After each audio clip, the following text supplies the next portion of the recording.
Dr. Tri Adianto Cahyono, terima kasih sudah hadir di Asmen. Ya. Teman ngopi. Woi ngopi. Bukan teman ngeteh ya. Nah, ternyata ngeteh salah. Salah setting kayaknya harusnya tadi mintanya kopi. Harusnya teman ngeteh ini. Teman ngopi ya. Ya. Jadi programnya teman ngopi. Ya. Patri. Saya panggil Patri aja. Ya. Mas Tri juga boleh. Mas Tri. Lebih familiar. Mas Tri ini akhir-akhir ini sibuk sekali.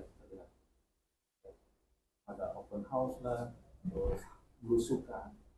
Ini masuk kegiatan sehat juga. Resepnya. Wah, resepnya. Jadi yang pertama kalau menurut saya adalah mencintai apa yang kita kerjakan. Ya, jadi bekerja karena ikhlas, karena bahagia, dan dilaksanakan dengan sungguh-sungguh. Ya, jadi saya kira satu hal itu yang membuat kita semangat. Dan yang kedua adalah rasanya bahagia. Ya, kalau kemudian bisa bertemu dengan masyarakat, apalagi ketemu dengan teman-teman yang hari ini ikut podcast, ya, karena dengan kedatangan saya yakin mereka pada tersenyum tuh. Ya, jadi pada saat kita melihat senyum orang, itu yang membuat energi kita bertambah. Gitu. Jadi warga tuh kan datang ya, orang yang kemudian hari ini dianggap gitu ya, dianggap. Karena saya kalau sekarang kan pengangguran kan, ya bentar lagi. Karena saya pegawai kontraknya 5 tahun. Jadi mereka melihat bahwa dan kemudian mereka bisa mengungkapkan apa yang kemudian hari ini menjadi yang menjadi harapannya, ya, dan kemudian setelah itu kita carikan solusinya, dan yang terakhir adalah tentunya yang membuat saya bahagia dan motivasi yang tinggi adalah biasanya doa. Ya, jadi doa dari orang-orang yang kemudian kita datangi, yang kita nggak pernah tahu doa mana yang kemudian dijabah oleh Allah Subhanahu Wa Taala. Saya kira itu. Jadi ya bahagia, membahagiakan orang lain, berdoa. Olahraga nggak ada? Olahraga jarang-jarang sekarang. Ya, iya. Jadi memang olahraga yang agak harus nyuri-nyuri ya. Jadi ya relatif di lingkungan aja. Karena kan saya pagi itu biasanya ngasih makan ayam, ngasih makan ikan, ngasih makan burung, ya. Bersihin burung juga, ya. Ya bukan bagian selingan aja, ya. Dan terutama saya senang dengan tanam-tanaman. Ya, jadi kalau saya tuh orang yang nggak bisa ngelihat tanah kosong, tanah nggak bermanfaat. Ya. Jadi kalau teman-teman ke rumah, yang sebelah rumah saya itu bukan tanah saya itu. Ya, tapi itu adalah tanahnya tetangga yang masih kosong. Ya udah saya tanemin, ya. Ada tanaman pelindung, ada tanaman produksi. Kemudian saya pasang di situ ada Ada ternak ayam. Saya ingin membuktikan bahwa peningkatan gizi itu salah satunya adalah dengan kita kebutuhan terkait dengan protein. Ya, anak-anak kita yang hari ini stunting salah satunya adalah kekurangan protein. Nah, protein adalah hewani. Saya mencoba berternak ayam petelur.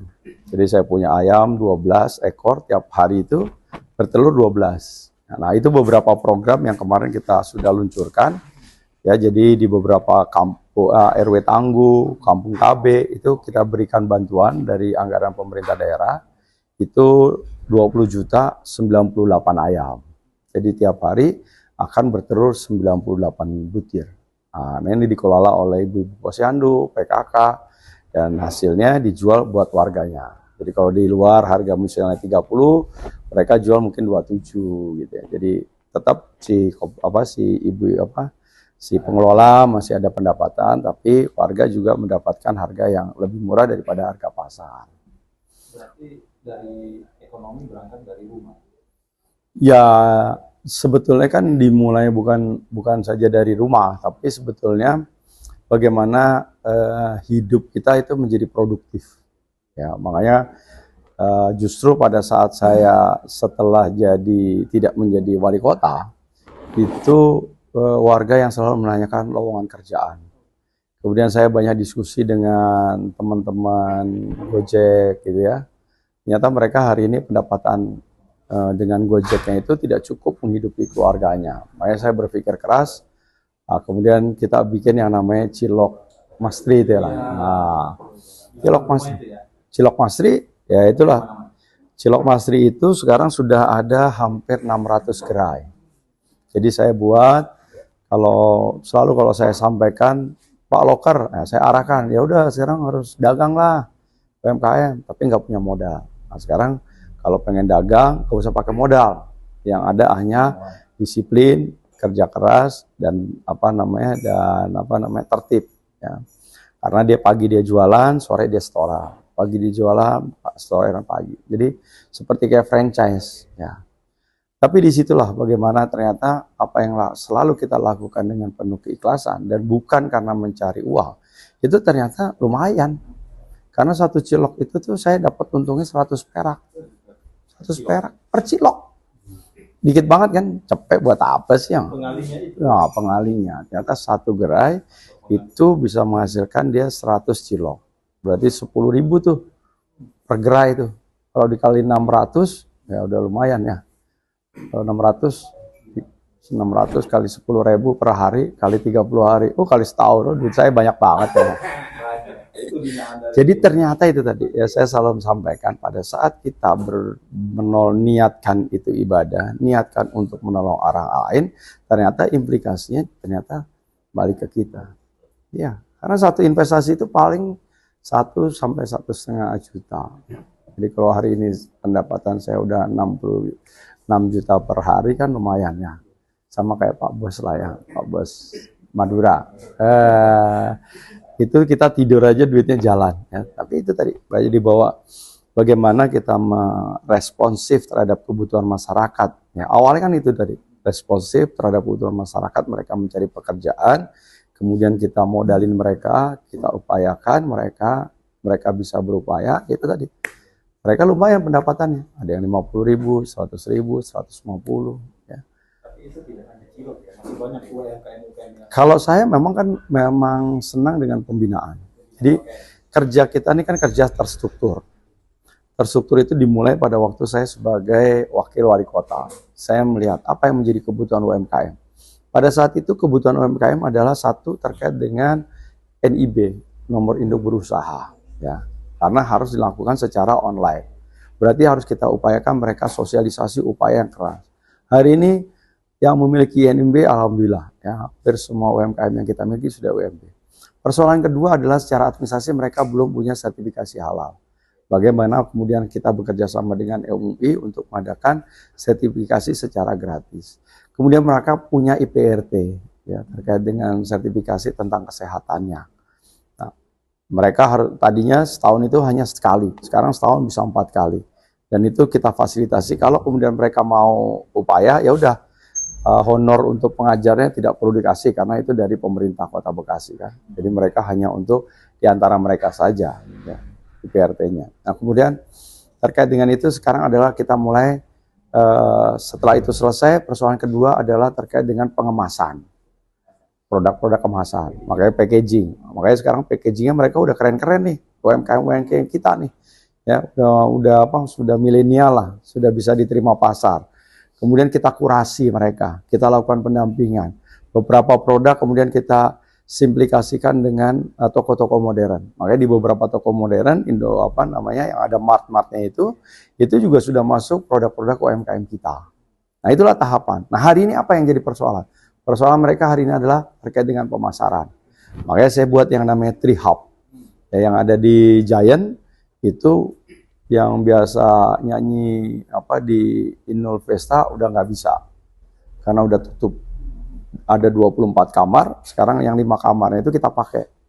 Kamar pertama buat buat produk fashion. Yang kedua untuk makanan, yang ketiga untuk kerajinan tangan, yang keempat untuk alat-alat elektronika, yang kelima lain-lain.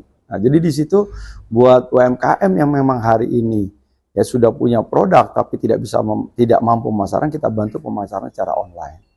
Ya, hari ini kan sering kan pemasaran. Mari ikut bersama di Asmen. Asmen itu adalah gitu ya nggak? kumpulan wartawan-wartawan yang keren, yang ingin memajukan kota Bekasi. Ikut Asmen, maka kita menjadi lebih sejahtera. Gitu, ya. Memang kalau melihat Instagram dari Mas Tri ini isinya banyak berkaitan dengan UMKM, mempromosikan UMKM. Oh, tidak juga. Sekarang lagi kita coba menjadi apa namanya Sport City. Wah, Sport City. Sport City. Jadi kita karena kota ini kan tidak punya satu pendapatan di luar pajak dan retribusi. Jadi semakin banyak kita banyak event kegiatan, semakin banyak kita punya venue yang bisa kita jual, maka orang akan hadir di Kota Bekasi. Kita punya stadion misalnya Candrabaga, ya. Kita upayakan nih bagaimana Persipasi hari ini bisa masuk ke divisi 2. Ya, walaupun tahun kemarin udah juara tingkat Jawa Barat, tahun ini juara tingkat Jawa Barat, tapi di tingkat nasional kita eleh juga, mestinya masuk 16 besar. Ya, kita upaya lagi tahun ini. Karena kemarin itu harusnya kalau masuk di 8 besar aja, kita udah masuk ke divisi 2. Ya, tapi itu tadi. Tapi kan stadion diperuntukkan buat apa? Untuk Liga 1. Persija main, ya kan? Kemudian Bayangkara main. Artinya bahwa dengan kita punya fasilitas yang baik, ternyata itu mampu mendatangkan orang datang ke Bekasi. Pada saat datang orang Bekasi, mereka itu tadi bayar parkir, makan, UMKM kita. Ya, ekonomi bergerak. Ya, yang bisa menggerakkan ekonomi itu adalah ekonomi yang kemudian uang yang berputar di masyarakat, bukan uang yang berputar dikelola oleh negara nih.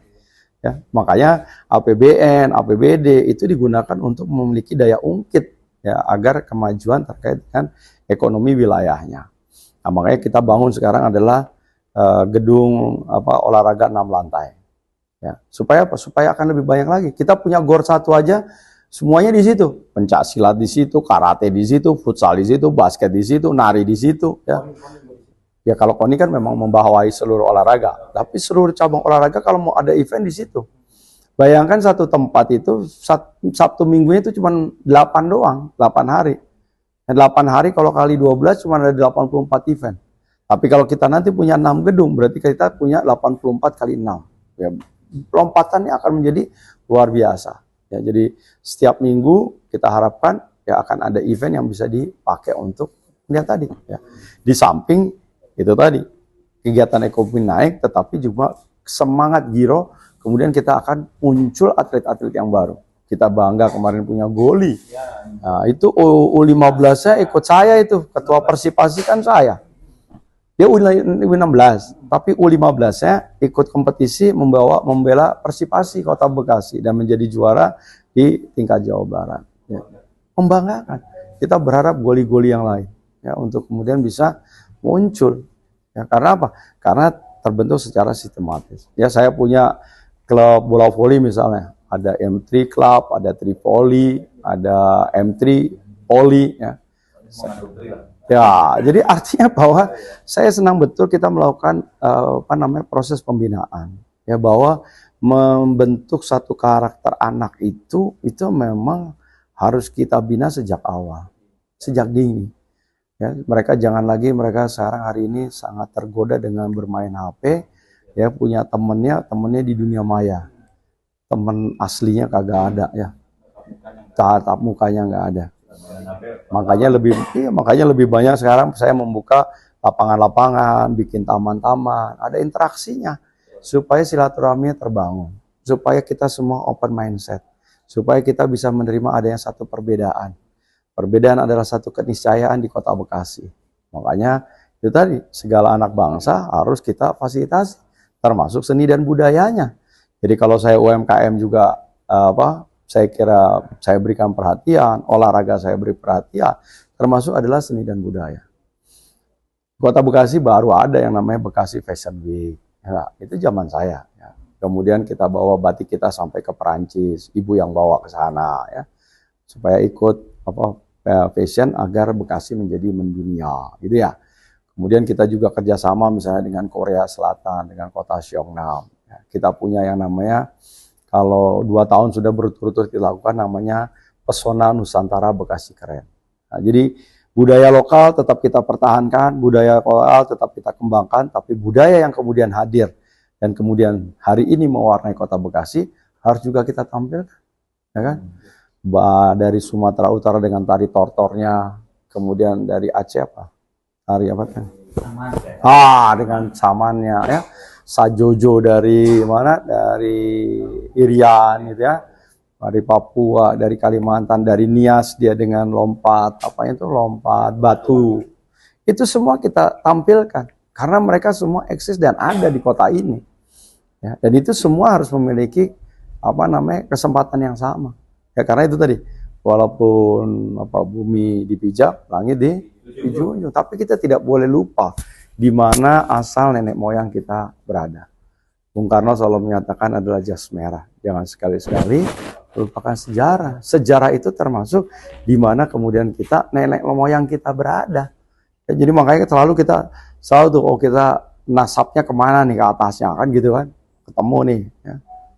Makanya kalau kemudian Tri Adianto kemarin dapat penghargaan dari Sultan Solo misalnya, jadi Kanjeng Tumenggung, Raden KRT kan. Nah, kemudian Notonegoro, itu karena itu tadi silsilahnya, karena kemudian pada akhirnya kita harus tahu nih sebetulnya kita tuh dari mana kita berasal ya.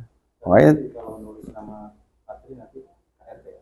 nggak usah, itu nanti jadi kayak itu kan hanya bagian dari proses kita tahu di mana kita berasal, asal usul kok kenapa kita pada akhirnya sampai sejauh ini ya. Karena kan nggak pernah mimpi juga. Ya, seorang Tri Adianto pegawai PNS golongan 2B, ya kemudian bisa jadi wali kota. Apalagi besok nih yang datang sini nih, ada 3.852 nih. Milih, ya nggak? Dikalikan keluarganya, dikalikan tetangganya, wah udah menang wis 27 November. Siap. Oke, Pak Tri tadi panjang lebar dijelaskan tentang karya-karya Mas Tri ya. Itu kalau disimpulkan jadi keren ya itu ya. Ya, jadi keren lah. Keren, ya. Jadi sesuai dengan slogan Mas Tri keren. Panjangannya kalau keren itu sebetulnya diawali bahwa kita ingin sesuatu yang luar biasa, yang kemudian di luar pemikiran kita. Karena 5 tahun yang lalu Bekasi panas, Bekasi jauh, masuk Bekasi harus pakai paspor gitu ya. Planet lain. Akhirnya hari ini nggak bisa. Hanya orang-orang yang tidak mau berjuang saja yang tidak bisa tinggal di kota Bekasi. Ya, karena kita sebenarnya orang-orang pejuang, ya nggak? Petarung. Ya, jadi kalau yang bilang Bekasi jauh tuh orang yang nggak pernah mau bertarung. Agama terkait planet lain. Ini sekedar informasi. Saya pernah nulis. Ini bisa ditampilkan ya? Terkait planet lain. Apa ini? Saya pernah nulis dan itu viral waktu itu. Coba ditampilkan. Di Kompas waktu itu.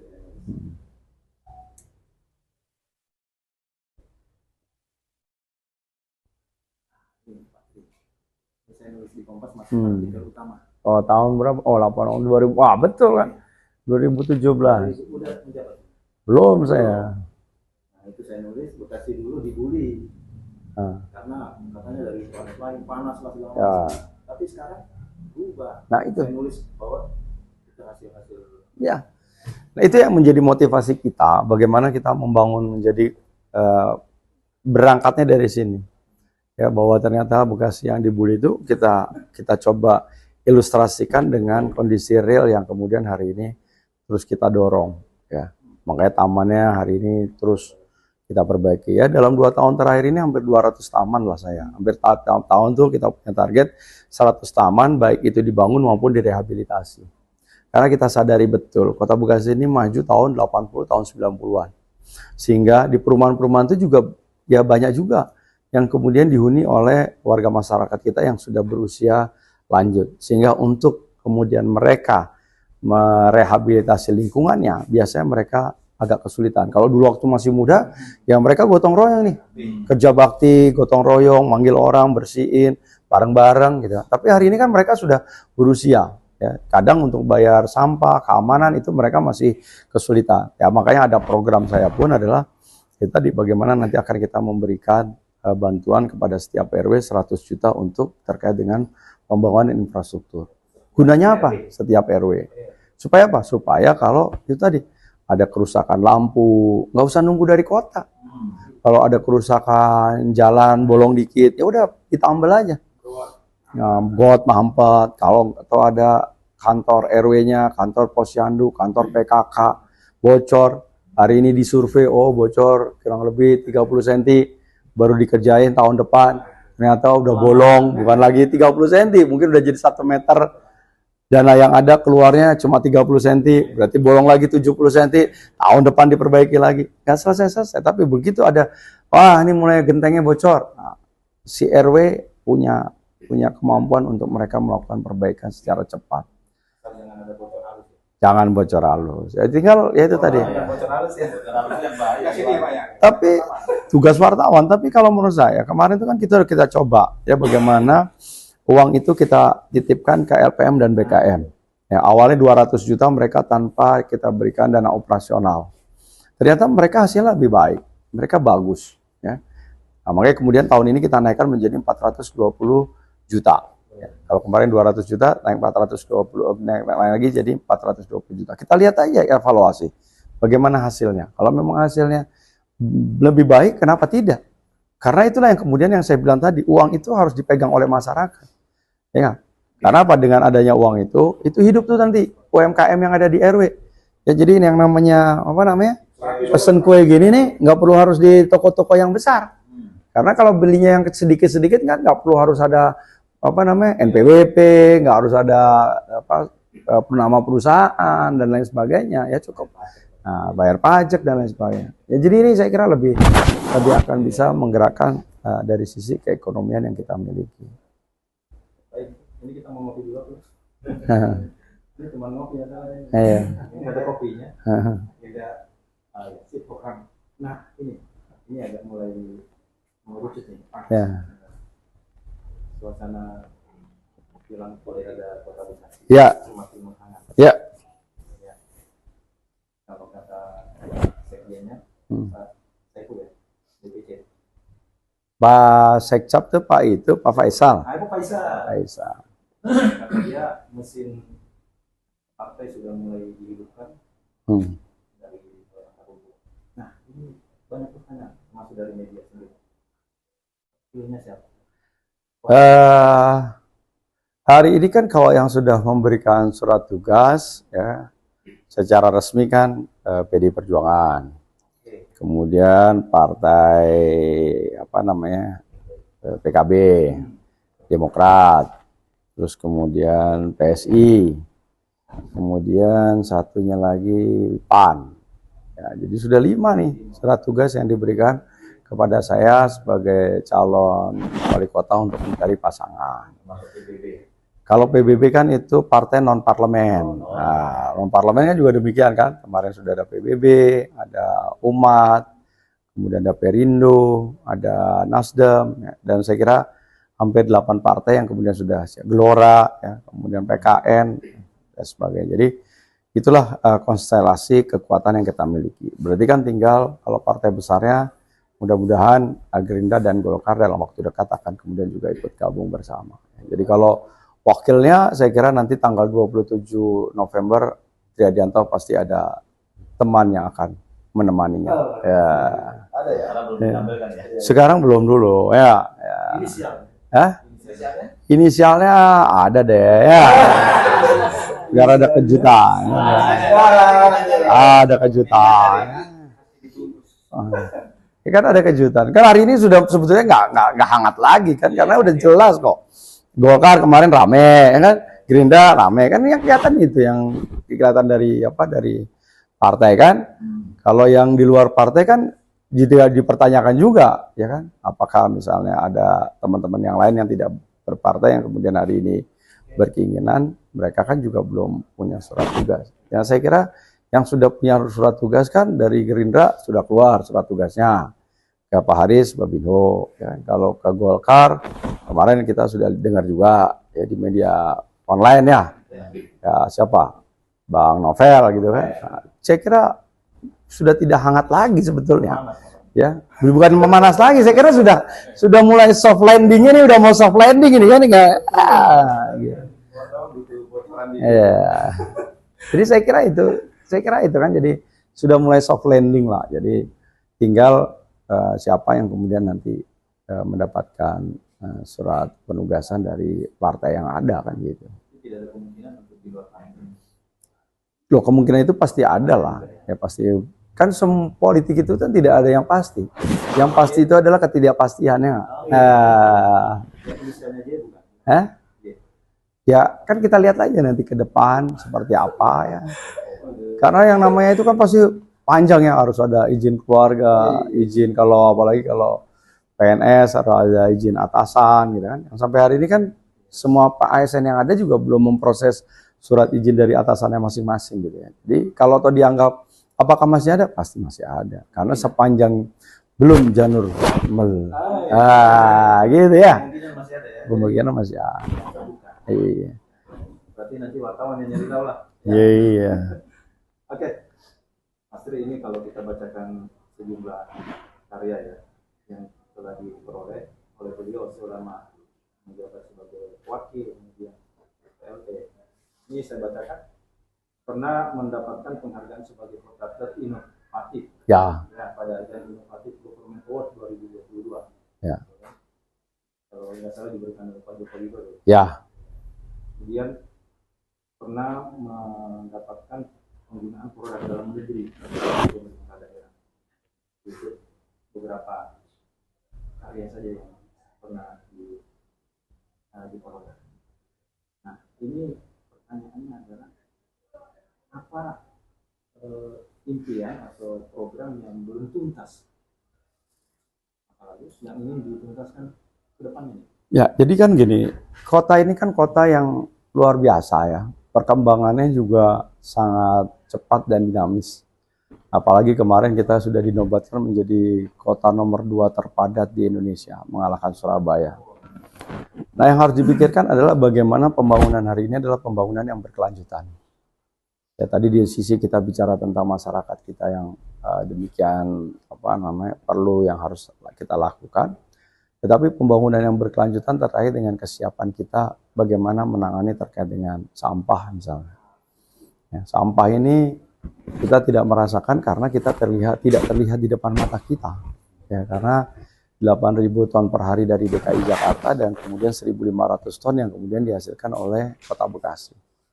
Jadi hampir 10.000 ton per hari itu di Bantar Gebang. Dan itu tidak dilakukan pengolahan sama sekali. Ya, jadi harus ada upaya. Makanya kemarin kemudian saya sudah inisiasi bagaimana kita ingin melaksanakan pembangunan PLTSA ya, tenaga listrik, tenaga sampah itu ya, dari hasil sampah ya.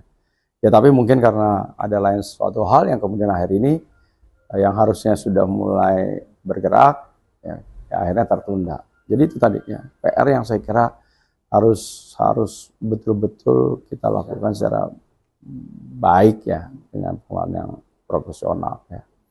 Karena saya melihat pada tahun 2000 saja ya, saya ke Amerika itu 2000 dan 2001 ya, saya berangkat ke Amerika itu mereka sudah memang mengolah sampah itu memang sudah bagaimana membangun kesadaran itu dimulai dari masyarakatnya. Tapi kalau di kita kan nggak bisa. Kita ini belum terbiasa untuk memilah sampah. Ya. Oleh karena kita harus dengan menggunakan teknologi yang harus similar. Kita nggak bisa ngelihat teknologi Eropa, teknologi Amerika, ya, teknologi misalnya negara-negara maju. Tetapi kita cari teknologi yang memang sesuai dengan karakteristik bangsa kita gitu ya. Misalnya teknologi Cina, apakah kemudian yang digunakan di Vietnam. Ya karena itu tadi, mereka juga tidak terbiasa untuk memilah sampah, sehingga memang mereka lakukan sampah itu dibuang dan kemudian diolah dengan turbin yang luar biasa, sehingga tidak menghasilkan, di samping menghasilkan tenaga listrik, mereka mendapat 7 turunan lagi. Ada yang bisa dibuat aspal, ada yang kemudian bisa dibuat sebagai besi, karena besinya itu bisa dipisah. Kemudian ada yang bisa di macam-macam, kerikil, ya, konblok. Nah, jadi itu tadi. Jadi ternyata di sana itu sampah itu di samping jadi tenaga listrik ada 7 lagi turunan yang bisa dihasilkan. Termasuk air lindinya. Air lindinya mereka bisa menyatakan bahwa air lindinya itu bisa diminum. Bayangin. Ya. Kita nggak tega juga ya air lindi, air sampah itu bisa diminum. Ya. Tapi di sana teknologinya sudah demikian luar biasa. Ya, jadi saya kira memang harus ada pemahaman, harus ada satu keberanian menghadapi satu proses. Ya, yang penting kalau menurut saya adalah bagaimana kita menjauhkan diri dari kepentingan pribadi, gitu loh. Jadi kepentingan terjadinya korupsi, gitu ya. Kalau memang korupsi itu kan belum terjadi kok korupsi. Kan kalau korupsi itu kan udah terjadi kalau kemudian ada komitmen yang kemudian di luar dari ketentuan yang ada. Jadi itu saja dulu ya yang dipegang ya. Saya kira saya 8 tahun sebagai kepala dinas PUPR ya, bagaimana mengelola uang hampir 1 triliun rupiah untuk satu dinas. Ya kan bisa lihat nih bagaimana jembatan Jatiwaringin, jembatan yang ada di ini nih yang di Sumber Arta ya. Ya itu ya kan itu kan pada saat saya sebagai kepala dinas ya.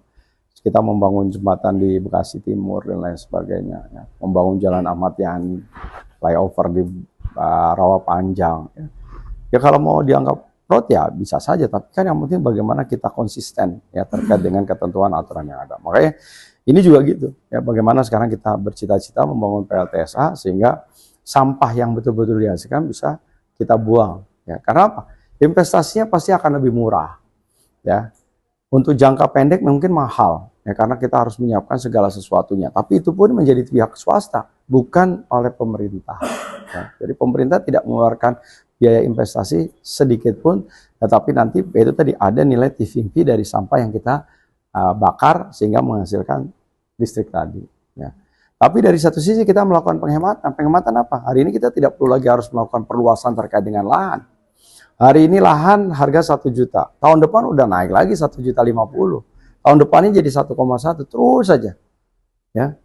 Iya kalau kemudian lahannya ada. Kalau kemudian pada satu ketika kita juga punya ketidakmampuan untuk memperluas lahan yang ada.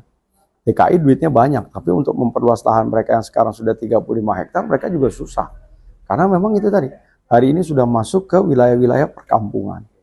Ya, sehingga pembebasan lahan tidak saja hanya membebaskan tanahnya, tetapi juga membebaskan terkait dengan itu tadi. Ya, apakah itu tanaman, rumah orang, bangunan, dan lain sebagainya. Harganya akan semakin tinggi sejalan dengan perkembangan waktu yang ada. Nah, kalau itu di Bantar Gebang juga. Bantar Gebang juga. Ya. Nah, kemudian yang kedua adalah terkait dengan pengelolaan air minum. Ya, bagaimana proses pemisahan PDAM kita Tirta Patriot dengan Bagasasi ini tahunan tidak selesai, tapi begitu saya sebagai PLT saya selesaikan itu sehingga sekarang sudah 2 perusahaan yang sama-sama berbeda ya supaya sama-sama konsentrasi dalam rangka untuk pemenuhan SDGs kita ya walaupun kita punya akhirnya harus hari ini kita cicil ya kemarin ABT kita bayar 50 miliar tahun ini kita 50 miliar nanti di ABT 55 selesai tapi yang tadinya kita Tirta Patriot kita hanya punya sekitar 32.000 satuan sambungan. Nanti begitu sudah jadi kita ambil dari Tirta Patriot, kita akan mendapatkan 140.000 satuan sambungan. Ya.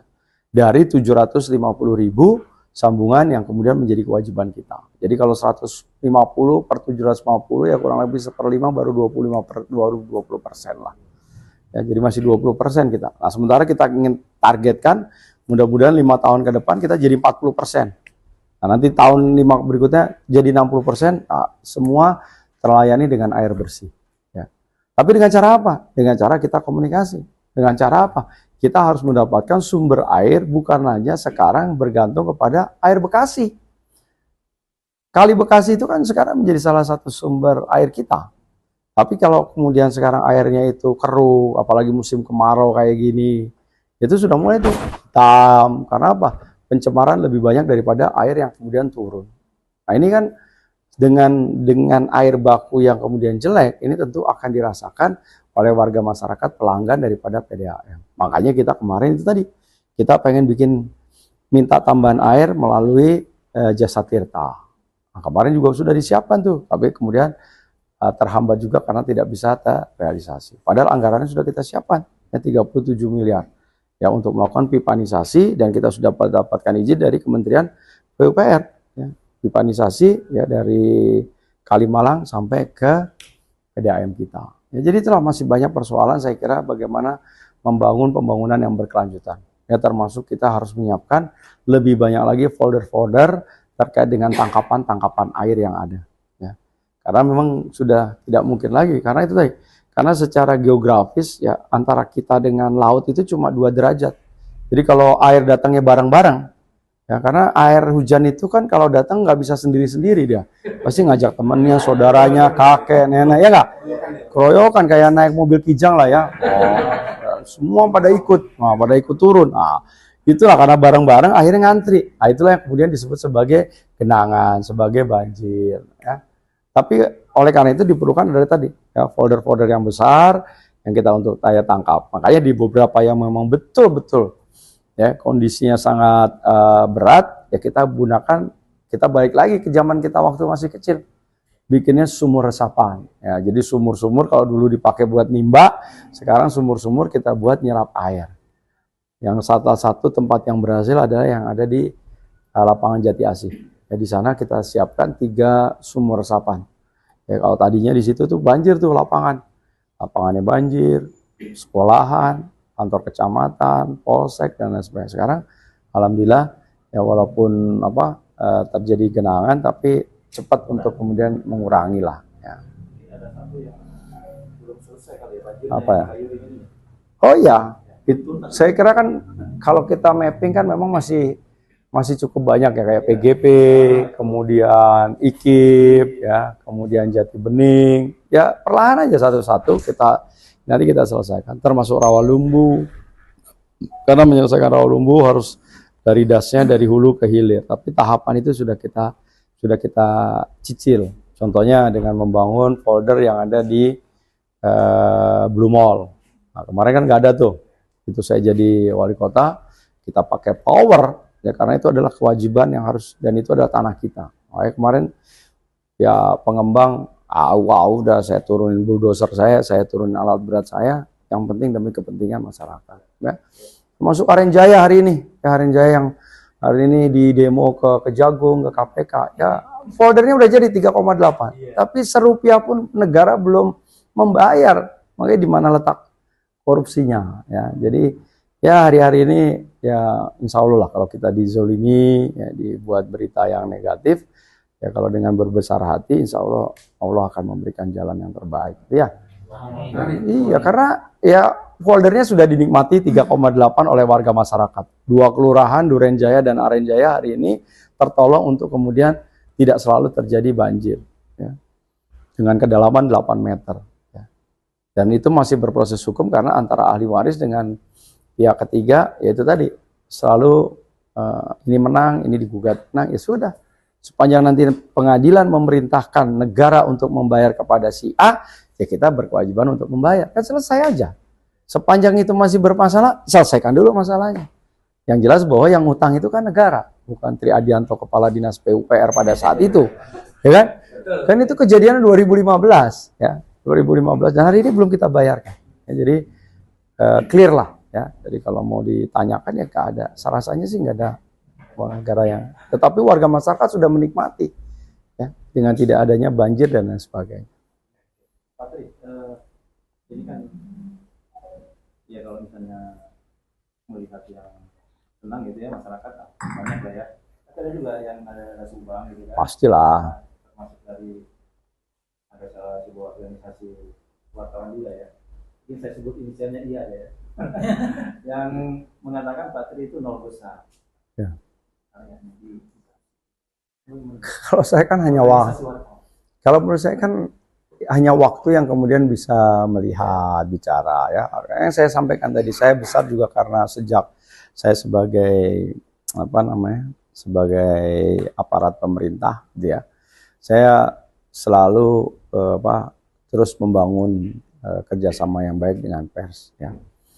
Saya selalu berinovasi lah, berkreativitas bagaimana setiap kali apa yang kita lakukan bisa tersampaikan ke masyarakat. Ya.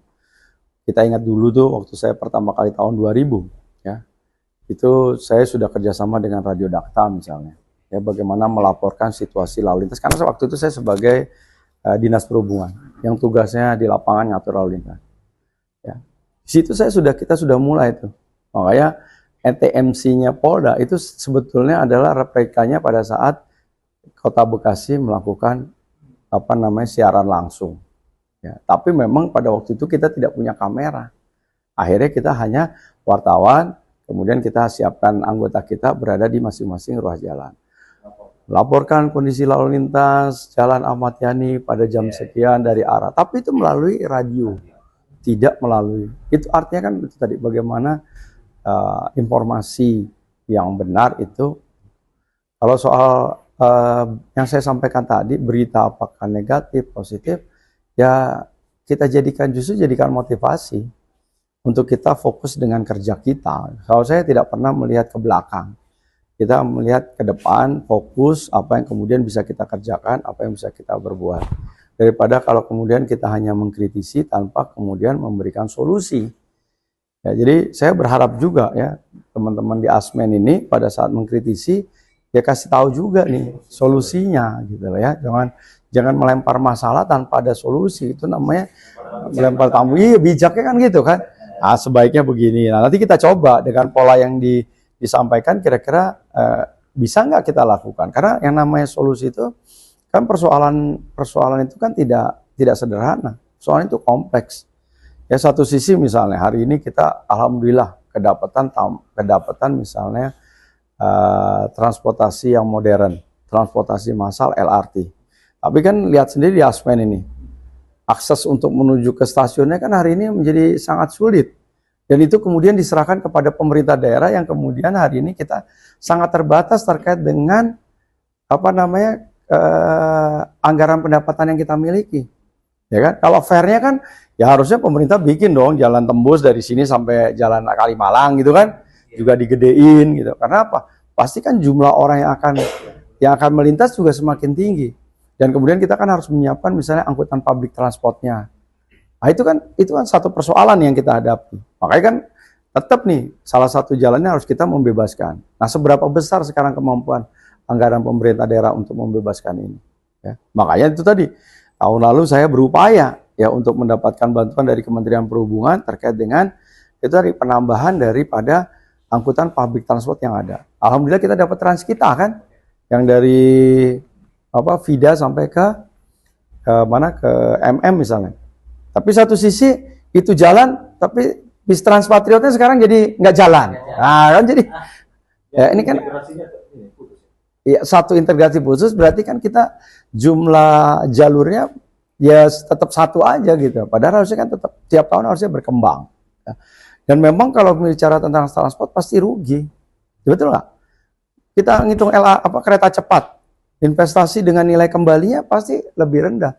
Tapi kalau kemudian hari ini Bandungnya jadi berkembang, karena kemudian alat transportasi yang mudah, pada larangnya jadi hidup, itu kan juga karena salah satunya karena kita punya WUS tadi. Nah, jadi yang dilalui malah enggak. Karena itu tadi bagian dari triggernya daripada transportasi tadi itu adalah itu tadi. Nah, harapannya besok di Kerawang mungkin ada stasiunnya, di Cikarang ada stasiunnya. Ini yang kemudian nanti akan menambah trigger daripada kemajuan wilayah. Jadi memang transportasi itu kalau kita diusahakan pasti rugi. Ya, tetapi nilai tambahnya adalah itu tadi. Satu, kebanggaan terhadap bangsa ya. Oh, hari ini Indonesia ya punya kereta cepat. Oh iya. Pride-nya lah. Jangan kita umroh ke mana, ke Mekah ya, kita udah ngerasain Mekah Madinah pakai kereta cepat ya enggak? Kita ternyata sekarang kita bisa sombong kan. Kota ya Indonesia juga punya kok, Bekasi juga punya, ya enggak? Ya. Jakarta punya Transjakarta, Bekasi punya Transkita lah ya sekarang. Padahal kemarin kita punya Transpatriot ya, nah, ya itu tadi. Makanya Transpatriotnya sekarang hari ini kan juga tidak jalan ya dengan berbagai persoalan. Ya harusnya seperti itulah. Ya. Karena salah satu kota maju itu adalah kalau kita memang bergantung kepada public transport.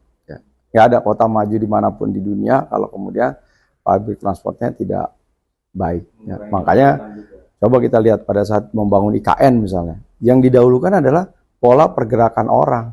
Ya, bagaimana orang nyaman untuk jalan dari satu tempat ke tempat yang lain, bagaimana kemudian menyiapkan transport publik yang kemudian juga hemat energi, efisiensi. Karena itu tadi. Karena kita pasti ya karena IKN dibangun sekarang pasti lompatannya ekspektasinya mungkin 50-100 tahun yang akan datang ya, bahwa ya sudah mulai ada drone yang bisa dinaikin itu kan. Itu kan memang visi kan. Nah, itu memang sesuatu yang suka tidak suka kita harus cepat beradaptasi terkait dengan perubahan yang ada. Baik, kalau KPU ya, merilis KPU Kota Bekasi merilis baru saja daftar pemilih sementara ini di Kota Bekasi 1,8. Ya. 1,8 juta. Dan ada generasi Z dijadikan Gen Z, yang mana pemilih-pemilih pemula ini juga dihitung banyak juga gitu. Nah, dalam rangka jelang HUT Republik Indonesia ini yang ke-79, apa pesan dari sendiri buat generasi Z terkait dengan? Ya, yang penting kalau menurut saya mereka harus sudah mulai diberikan edukasi bahwa masa depan mereka itu sangat ditentukan oleh pilihan mereka. Bahwa kota ini akan maju kalau kemudian mereka juga ikut berkontribusi. Ya, dimulai dari kontribusi melakukan pilihan.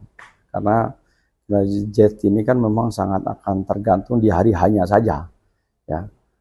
Nah, oleh karena itu menjadi kewajiban kita bersama, ya harus mereka kita tampilkan bahwa ada tanggung jawab moral terkait dengan pilihan mereka.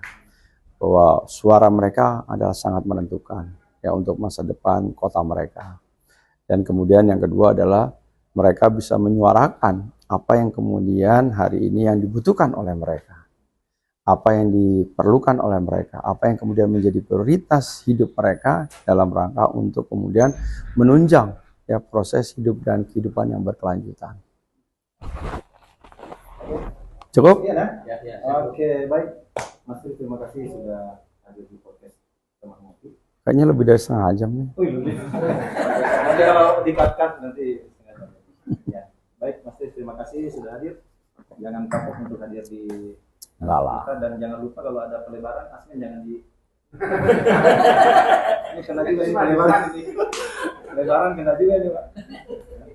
Oke, sekian dari Kalau pelebarannya ganti untungan nggak apa-apa.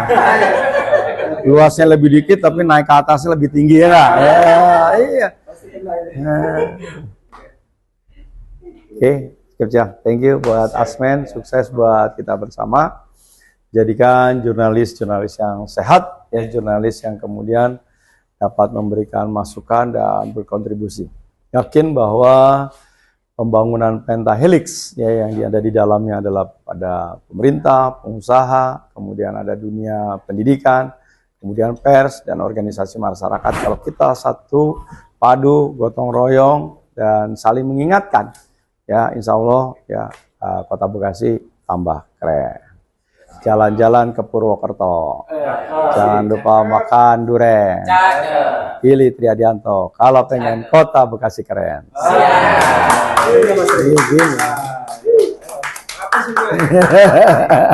Gini. ada thumbnailnya. Foto thumbnail dulu. Oh iya, iya.